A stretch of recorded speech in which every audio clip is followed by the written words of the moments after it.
की शुरुआत में हम एक गांव देखते हैं जहां कसिम नाम के एक व्यक्ति को नदी में बहुत कीमती एक हीरा मिलता है और सीन यहां कट होता है। इसके बाद कसिम अपनी प्रेग्नेंट पत्नी को नए घर में ले जाते समय कह रहा था कि उसे अब और इतना कष्ट नहीं करना पड़ेगा। सीन कट होकर हम डोरमैन नाम के एक व्यक्ति को देखते हैं जो अंधेरी रात में कब्रिस्तान में एक नक्शा हाथ में लेकर कुछ ढूंढ रहा था। असल में वह ब्लैक मैजिक के लिए अल्बर्ट नाम के एक व्यक्ति की कब्र ढूंढ रहा था जो उसे मिल जाती है। वह कब्र के अंदर से एक खोपड़ी निकालकर अपने घर ले जाता है। इसके बाद वह एक मुर्गे को मारकर उसका खून खोपड़ी के ऊपर डालकर एक रिचुअल करता है। इसके बाद वह मरे हुए मुर्गे को एक बर्तन में रखकर कपड़े से ढक देता है। कुछ देर बाद उस कपड़े के अंदर हाथ डालने पर उसे बहुत सारे पैसे मिल जाते हैं, लेकिन कुछ ही देर में वे पैसे फिर से मुर्गे के पंखों में बदल जाते हैं। इस समय खोपड़ी के अंदर से एक स्पिरिट बोलती है, अगर तुम मुझे एक जिंदगी दोगे तो मैं तुम्हें बहुत धन दूंगा। धन के लालच में डोरमैन उसे एक जिंदगी देने के लिए राजी हो जाता है। अगले दिन सुबह गाँव में ढोल पीट कर सबको बताया जाता है कि रात में ग्रहण होगा, इसलिए बच्चे और महिलाएं घर से बाहर न निकलें। तब हम प्रेग्नेंट लारास को देखते हैं जो चेकअप के लिए गाँव की मिडवाइफ यानी दाईमाओ के पास आई है। तब मिडवाइफ उसे कहती है कि अगली बार अगर उसे कोई जरूरत हो तो वह यहाँ न आए, जरूरत होने पर उसे घर पर ही बुला ले।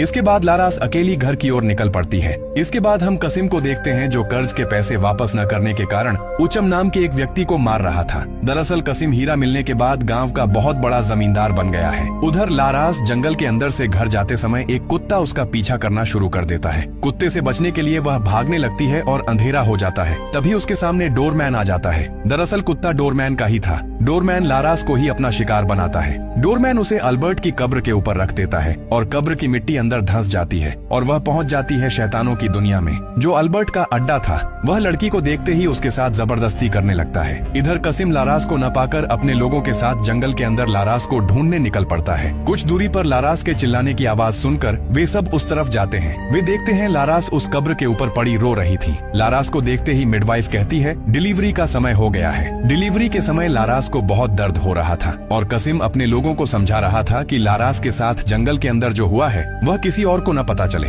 इसी बीच लारास का चिल्लाना सुनकर कसिम उसके पास जाता है। तभी लारास की डिलीवरी हो जाती है, लेकिन उनका कोई बच्चा पैदा नहीं होता है। एक अजीब तरह की चीज पैदा हुई है। उस अजीब अंडे जैसी चीज को मिडवाइफ अपनी बेटी को कपड़े से अच्छी तरह बांध कर रख देने को कहती है, क्योंकि ग्रहण चलते रहने पर चांद की रोशनी इस पर न पड़े। वह कपड़े से ढक कर रखती तो है, लेकिन हवा के एक झटके से वह कपड़ा उड़ जाता है और उस अंडे पर चांद की रोशनी पड़ती है, जिसके परिणाम स्वरूप उसके अंदर से एक बच्चा बाहर आता है। मिडवाइफ की बेटी जब उस बच्चे को देखती है तो वह नोटिस करती है कि उस बच्चे का सिर किसी एक बूढ़े आदमी का सिर है। वह बच्चे को गोद में लेते ही वह अजीब बच्चा उसे मार डालता है और यहाँ से चला जाता है। यानी उस खोपड़ी की स्पिरिट को एक जिंदगी मिली है और वह स्पिरिट डोरमैन को कहे मुताबिक विशाल मात्रा में धन देता है। इधर कसिम लड़की की डेड बॉडी छिपा देता है और मिडवाइफ को कहता है कि इस बारे में कोई कुछ न जान पाए। लेकिन हैरानी की बात यह है कि मैदान के अंदर उसे अपना बच्चा एकदम नॉर्मल भाव से मिल जाता है और इसलिए वह बच्चे को उठाकर लारास के पास ले जाता है। वे दोनों मिलकर बच्चे का नाम डीडी रखते हैं। मिडवाइफ उनके बच्चे को देखकर घबरा जाती है। इसके बाद 7 साल बाद का सीन दिखाया जाता है जहां कसिम डीडी के सुन्नत खतना के लिए एक समारोह का आयोजन करता है, जहां उसने बहुत से लोगों को इनवाइट किया था, जहां उसका पॉलिटिकल राइवल शोले अपनी वाइफ को लेकर वहां आया है। अपोनेंट होने के कारण कसिम सोच भी नहीं पाया था कि शोले उसके समारोह में आएगा।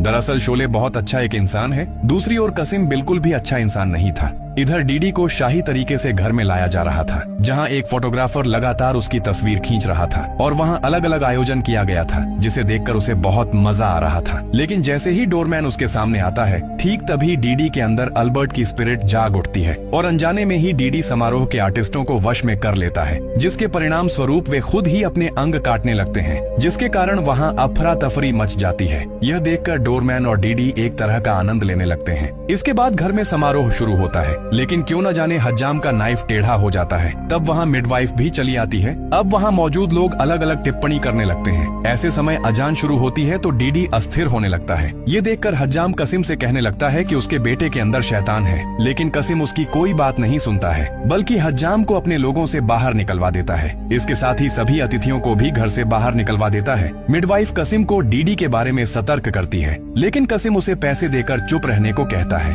उस रात फोटोग्राफर के साथ अजीब घटनाएं होने लगती हैं। इधर कसिम के घर का दरवाजा अपने आप खुल जाता है। फोटोग्राफर देखता है फोटो में डीडी के सिर की जगह किसी और और बूढ़े व्यक्ति का सिर है जो उसे हॉन्ट करता है। अचानक फोटो का वह शैतान उसके सामने आ जाता है। डर के मारे वह बाइक से भागने लगता है, लेकिन रास्ते के बीच में डीडी को देखकर वह कंट्रोल खोकर बाइक से गिर जाता है। तभी दूसरी एक गाड़ी आकर उसे एक्सीडेंट करती है और वह मर जाता है। अचानक कसिम की नींद खुल जाती है। वह डीडी के कमरे की तरफ जाता है, लेकिन वह वहां जाकर देखता है डीडी कमरे में नहीं है। इसलिए वह आसपास ढूंढना शुरू करता है, लेकिन थोड़ी देर बाद डीडी उसे बुलाता है और कसिम देखता है डीडी बिस्तर पर ही है। कसिम डीडी के पैरों में खून देखता है और सीन यहाँ कट होता है। अगले दिन कुछ लड़के डीडी को डीमोन कहकर चिढ़ा रहे थे, यहाँ तक कि उसके कपड़े भी उतारने की कोशिश कर रहे थे, जो देखकर रिनी नाम की एक बच्ची आकर उन्हें भगा देती है। इसके बाद वे नदी पार कर रहे थे, तभी अहमद आकर रिनी को नदी में फेंक देता है। यहाँ डीडी रिनी को बचा लेता है। दूसरी ओर गांव के कुछ लोग डोरमैन को कह रहे थे कि उत्तर दिशा बंद कर दी गई है, यानी जहाँ ब्लैक मैजिक किया जाता था। ऐसे समय डोरमैन का बहुत ज्यादा सिर दर्द शुरू हो जाता है। वह जल्दी से घर के अंदर चला जाता है। यहाँ हम समझते हैं कि डोरमैन का सिर दर्द तभी होता है जब शैतान उसे बुलाना शुरू करता है, और इस बार वह शैतान डोरमैन पर बहुत गुस्सा था। इस समय डोरमैन उस शैतान से माफी मांगते समय उसे दादा कहकर बुलाता है, यानी अल्बर्ट डोरमैन का ग्रैंडफादर था।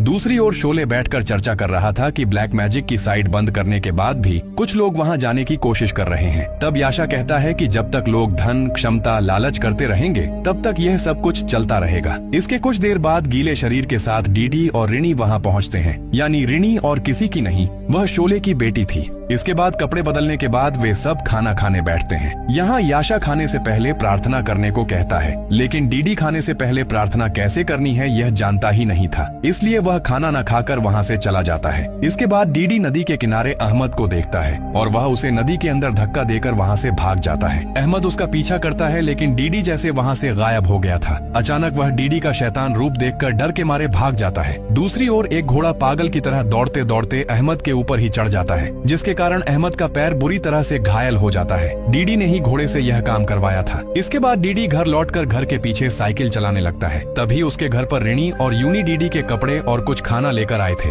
लारास रिनी को डीडी के साथ खेलने के लिए घर के पीछे भेज देती है, जहाँ जाकर रिनी डीडी को देख नहीं पाती है। लेकिन अचानक जब वह उसके सामने आता है तब रिनी उसके मुंह पर खून देखती है। रिनी इस बात को ज्यादा इम्पोर्टेंस नहीं देती है। इसके बाद वे खेलने लगते हैं। इधर यूनी लारास से नमाज के बारे में पूछती है, लेकिन लारास नमाज कैसे पढ़नी है यह जानती ही नहीं थी, क्योंकि उसका परिवार बिल्कुल भी धार्मिक नहीं था। लेकिन यूनी उसे हर तरह से नमाज पढ़ाने की कोशिश करना चाहती है। दूसरी ओर डीडी रिनी को साइकिल चलाना सिखा रहा था। ऐसे समय रिनी जब कुएं के अंदर गिरने वाली थी तब डीडी उसे बचा लेता है, यहाँ तक कि वह रिनी को हमेशा बचाएगा यह वादा भी करता है। इतनी देर में लारास नमाज पढ़ने के लिए तैयार होकर आती है। उसी समय वहाँ कसिम पहुँचता है, जो अहमद के माता पिता को पैसों के बदले उसका दोष छिपाने की कोशिश कर रहा था। लारास जब ये बातें जानना चाहती है तब कसिम कहता है कि उनके घोड़े ने अहमद का पैर तोड़ दिया है। ये सुनकर लारास अहमद के घर जाना चाहती है। यूनी भी उसके साथ जाना चाहती है, लेकिन कसिम अपने अपोनेंट की वाइफ को देखकर असहज फील करता है और वह उससे रूखे ढंग से बात करता है। लारास यूनी के साथ जब अहमद के घर चली जाती है तब अहमद बार बार डीडी के शैतानिक रूप के बारे में बोल रहा था। उधर कासिम पिंजरे के अंदर एक मरा हुआ बकरा पाता है, जिसे देखकर वो समझ जाता है कि ये काम उसके बेटे ने ही किया है। आप लोगों को शायद याद होगा जब रिनी ने डीडी के मुंह पर खून देखा था, यानी डीडी जिंदा बकरे का खून पी रहा था। इधर रात में लारस डीडी से अहमद के साथ घटी घटना के बारे में जानना चाहती है, क्योंकि अहमद बार बार डीडी की ही बात बोल रहा था। डीडी यहाँ अपनी माँ को कुछ नहीं बताता।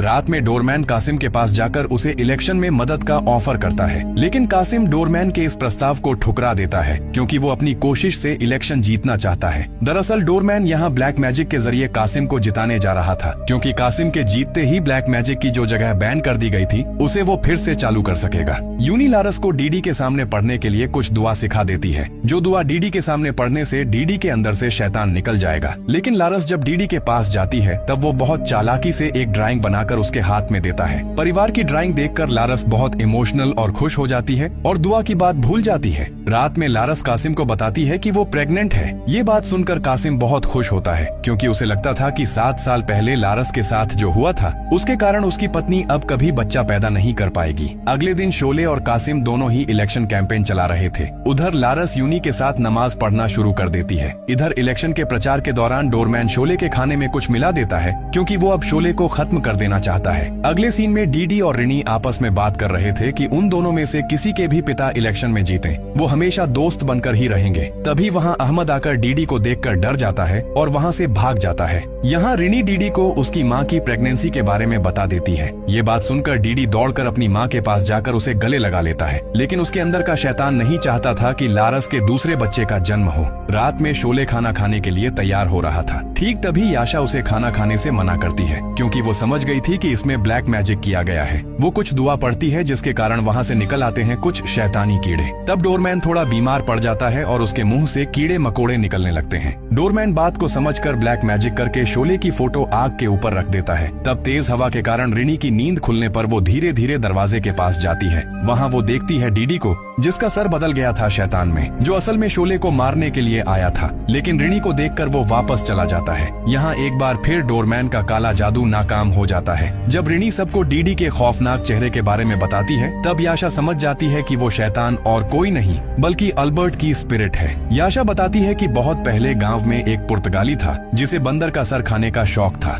और गांव के जो लोग उसके खिलाफ बोलते थे वो उन्हें टॉर्चर करता था, यहाँ तक कि उस गांव की औरतों के साथ जोर जबरदस्ती करता था। इन सब वजहों से गांव के लोग तंग आकर उसे बेरहमी से मार डालते हैं, जहां उन्होंने उसके हाथ पैर शरीर से अलग कर दिए थे। याशा ये भी कहती है कि अल्बर्ट की स्पिरिट को वापस लाने वाला बस एक ही है, और वो डोरमैन ही है। और पूरे गांव में ऐसी बात फैली थी कि डोरमैन अल्बर्ट का ग्रैंडसन है। और सबसे बड़ी बात यह है कि डोरमैन और याशा ने एक ही टीचर के पास पढ़ाई की थी। याशा इस गांव में सिर्फ बच्चों को पढ़ाने के लिए नहीं, बल्कि डोरमैन को रोकने के लिए आई है। अगले दिन डीडी घर लौटकर लारस से कहता है, तुम्हारे बच्चे को बचाने के लिए मैं अब स्कूल नहीं जाऊंगा। इसके बाद डीडी साइकिल लेकर खेलते खेलते कुएं में गिर जाता है, और उसी वक्त लारस उसे बचाने जाती है। लेकिन डीडी के अंदर मौजूद शैतान लारस को मारने के लिए खींच रहा था। कुएं में गिरने के बाद लारस अल्लाह से मदद मांगने लगती है। तब डीडी होश में आकर चिल्लाने लगता है, और उसकी चीख सुनकर कासिम दौड़ कर आता है और कुएं में कूदकर लारस को बचा लेता है। बाद में यूनी लारस को चेक करके बताती है कि लारस और उसका बच्चा पूरी तरह ठीक है। लेकिन तभी जब लारस को होश आता है तो वो कहने लगती है कि डीडी ने उसे कुएं में धक्का दे दिया है। अगले सीन में कासिम का एक आदमी मिडवाइफ को इलेक्शन के लिए पैसे देता है और कहता है कि कासिम ने उसे घर बुलाया है, इसलिए वो कासिम के घर के लिए निकल पड़ते हैं। लेकिन रास्ते के बीच में डीडी के अंदर मौजूद शैतान उस आदमी को मार डालता है और मिडवाइफ वहाँ से भागकर टॉयलेट के अंदर छुप जाती है। लेकिन डीडी वहाँ भी आकर उसका पेट चीरकर उसे मार डालता है। इसके बाद डोरमैन बंदर का सर खाकर ब्लैक मैजिक करता है। वो फिर से शोले को मारने के लिए ब्लैक मैजिक करता है। शोले रिनी को घर में रहने के लिए बोलकर कासिम के घर से यूनी को लाने के लिए निकल पड़ता है। जब शोले जा रहा था तब उसके सामने डीडी आ जाता है। वो पहले उससे मदद मांगने का नाटक करता है, लेकिन थोड़ी देर में ही वो शैतान में बदल जाता है और शोले पर अटैक करता है। ठीक तभी रिनी आकर उसे रोक देती है, क्योंकि डीडी ने रिनी से वादा किया था कि वो उसे कोई नुकसान नहीं पहुंचाएगा। दूसरी तरफ याशा डोरमैन के अड्डे पर चली जाती है, जहां उनके बीच लड़ाई चलती रहती है। याशा डोरमैन को हरा देती है।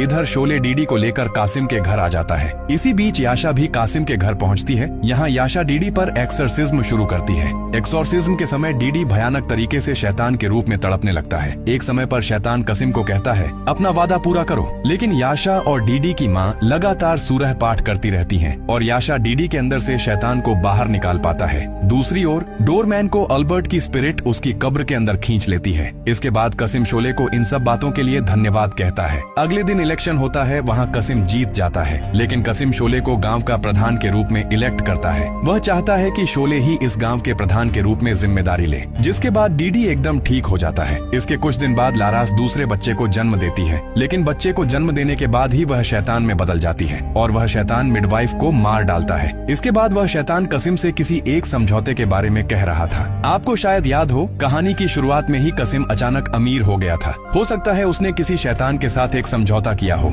अब वह शैतान कासिम को 2 ऑप्शन देता है। वह कहता है या तो उसे डीडी को सैक्रिफाइस करना होगा या फिर अपने दूसरे बच्चे को, और मूवी यहीं खत्म हो जाती है।